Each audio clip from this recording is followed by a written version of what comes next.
Традиционална манифестација пред новогодишна со децата со посебни потреби. Сакам да им се заблагодарам на младите од Младинскиот совет за забавата која што овозможија, на вработените и на дечињата од Основното училиште Гоце Делчев од Велиуса, за подароците, но најмногу на активистите, председателот на Сдруженијето Порака.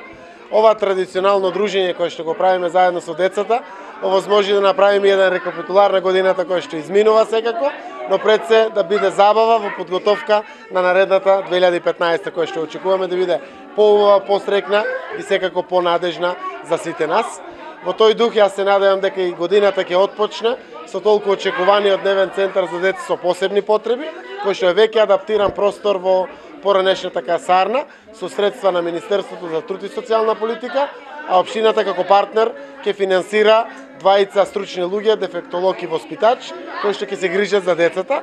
Со тоа, самиот почеток на дневниот центар кој што беше со неколку часа работно време, ќе биде буквално дневен центар, каде што од самиот почеток на денот до соодветно време, некаде по пладневните часови, ќе може дечињата да бидат згрижени, каде што конечно ќе го исполниме она очекување на родителите на децата со посебни потреби.